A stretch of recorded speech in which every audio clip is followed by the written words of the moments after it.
एक बार की बात है, एक गांव में गौतम बुद्ध का प्रवचन चल रहा था। वे कह रहे थे, जब हम क्रोधित होते हैं तो दूसरों को नुकसान पहुंचाने की कोशिश करते हैं, लेकिन उस समय हम इतने आवेशित हो जाते हैं कि हमारी सोचने समझने की ताकत समाप्त हो जाती है। इसलिए क्रोध में हम सही निर्णय नहीं ले पाते और अपना ही नुकसान कर बैठते हैं। बुद्ध की उस सभा में एक गुस्सैल स्वभाव का व्यक्ति भी शामिल था। उसे बात बात पर गुस्सा आ जाता था। आज भी वह अपने परिवार वालों से झगड़ कर आया था और उस समय भी उसके दिमाग में उथल पुथल मची हुई थी। इसलिए उसे बुद्ध की बातें अच्छी नहीं लग रही थीं। उसे लग रहा था कि जैसे बुद्ध उसे डांट रहे हों, सबके सामने उसकी बेइज्जती कर रहे हों। इससे उस व्यक्ति का क्रोध भड़क गया। वह अपनी जगह से उठा और बुद्ध के पास जा पहुंचा। इससे पहले कि कोई कुछ समझता, उसने बुद्ध के मुंह पर थूक दिया। ये देखकर वहां मौजूद लोग भड़क उठे और उस व्यक्ति के बारे में बुरा भला कहने लगे। लेकिन बुद्ध अभी भी अपनी जगह पर शांत बैठे हुए थे। उन्होंने अपना चेहरा पोंछा और बोले, क्या बात है वत्स, तुम्हें कुछ कहना है? उस व्यक्ति ने बुद्ध की बात का कोई जवाब नहीं दिया। वह बिना कुछ कहे वहां से चला गया। ये देखकर एक व्यक्ति से नहीं रहा गया।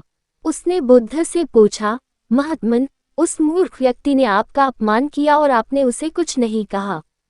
उसकी बात सुनकर बुद्ध धीरे से मुस्कुराए और फिर बोले, तुमने शायद उस व्यक्ति का चेहरा नहीं देखा।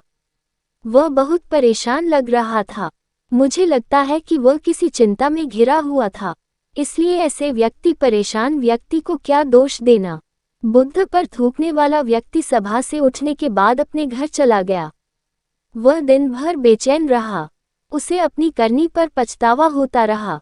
रात में भी वह सो नहीं पाया और बेचैनी में इधर उधर करवट बदलता रहा। अगले दिन वह फिर से बुद्ध की सभा में गया।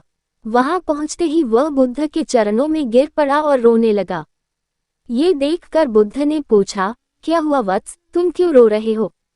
वह बोला, मैं वही दुष्ट व्यक्ति हूँ जिसने कल आपका अपमान किया था। पता नहीं कल मुझ पर ऐसा कौन सा पागलपन सवार हुआ जो मैं ऐसी घृणित हरकत कर बैठा। कृपया मुझे क्षमा कर दें। बुद्ध बोले, कल की बातें तो कल ही समाप्त हो गई वत्स। कल के बारे में आज क्या सोचना। अगर मैं उस घटना के बारे में सोचता रहता, क्रोध करता, तो उससे तो सिर्फ मेरा दिल दुखता। तुम्हें उससे कोई फर्क नहीं पड़ता।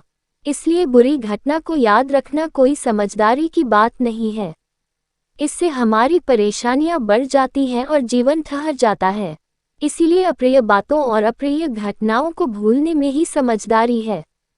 जो व्यक्ति ऐसी घटनाओं को भूल जाता है वही जीवन में आगे बढ़ता है, और जो उनमें उलझा रहता है उसका जीवन चक्रव्यूह के समान हो जाता है, जिसमें से वह चाहकर भी बाहर नहीं निकल पाता है।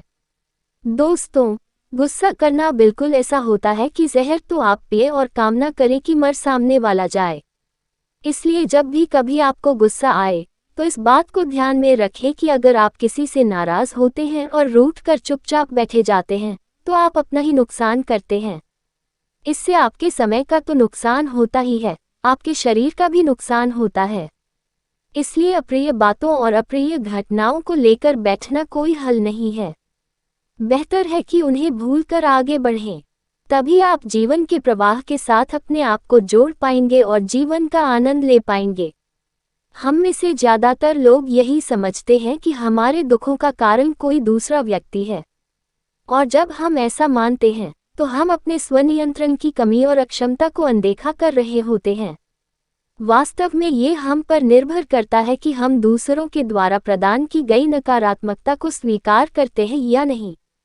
अगर हम नकारात्मकता को स्वीकार करते हैं तो हम अपने पैरों पर कुल्हाड़ी मारते हैं, और जब हम उसे अस्वीकार कर देते हैं तो घृणा, क्रोध, हिंसा हर किसी से मुक्त हो जाते हैं।